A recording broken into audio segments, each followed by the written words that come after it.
अब मैं बहुत उम्मीद में हूं। मैं देख रहा हूं कि बहुत उत्साह के साथ लोग मतदान कर रहे हैं। अभी जो सूचनाएं मिली थी उस सूचना के मुताबिक हमको जानकारी मिली है कि अभी 16% से ज्यादा मतदान हो चुका है और निश्चित रूप से इन तीनों विधानसभा क्षेत्र में सरकार ने अपने दबाव का पूरा इस्तेमाल किया है। और मैं इस बात को कहूं कि सारी लोकतांत्रिक व्यवस्थाओं की धज्जियां उड़ाई गई हैं। हमारी पार्टी के कार्यकर्ताओं को पूरा पूरा दिन थाने में बिठा के रखा, उनकी गाड़ियां थाने में जमा करके रखी, ना कुछ उसमें प्राप्त हुआ ना कुछ उसमें मिला, लेकिन उसके बावजूद भी विधायकों के पीछे गाड़ियां लगा करके रखी थी।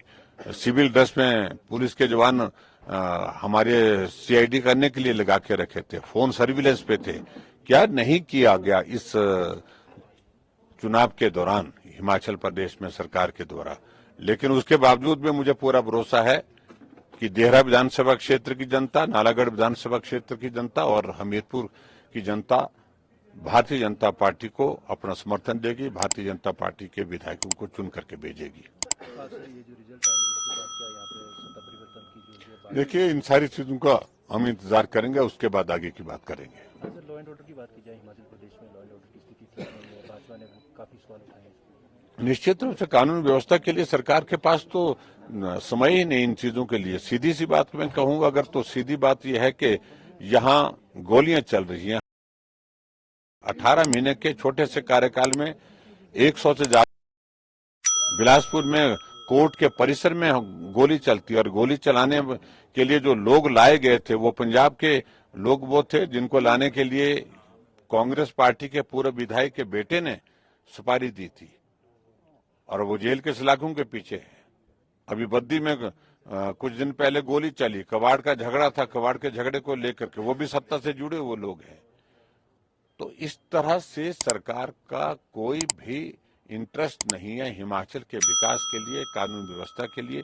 वो सारी चीजें जो कर रहे हैं हिमाचल प्रदेश में सिर्फ सत्ता को बचाने के लिए कर रहे हैं। सर, आपने कहा कि अभी मानसून दोबारा से शुरू हो गया, पिछले वाले जो काम पेंडिंग पड़े हुए हैं अभी तक कुछ सरकार का। मैं इस बात को कह रहा हूं कि पिछली बरसात में जो नुकसान हुआ उस नुकसान के पश्चात बहुत जगह अभी रास्ते टूटे हैं तो टूटे हैं, पुल टूटे हैं तो टूटे हैं। बरसात नए सिरे से शुरू हो चुकी है, फिर से नुकसान होना शुरू हो चुका है। लेकिन अभी तक जो पिछली बरसात में टूटे हुए पुल, टूटे हुए सड़कें, टूटे हुए घर, वही रिस्टोर नहीं हो पाए। और अब की बार भी मैं देख रहा हूं सरकार चुनाव में व्यस्त है, चुनाव के साथ साथ सरकार बचाने में व्यस्त है।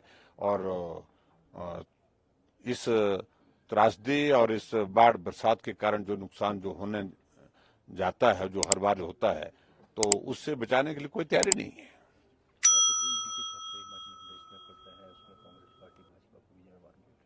देखिए, मैं इस बात को लेकर सिर्फ इतना कहना चाह रहा हूं कि ये छापे जो है वो कोई राजनीतिक दृष्टि से नहीं है। ये छापे जो बिल्कुल जो ईडी का अपना एक सेंट्रल एजेंसी का एक इनपुट रहता है उसके माध्यम से हैं, और व्यवसायी लोग हैं।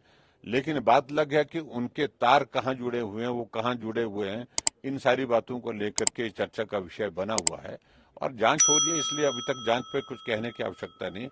जो अभी तक इनपुट आ रहा है, जो सूचनाएं हमको भी अलग अलग जगह से जो मिल रही है, तो उसमें जो है बहुत बड़ा नुकसान प्रदेश के रेवेन्यू को हुआ है।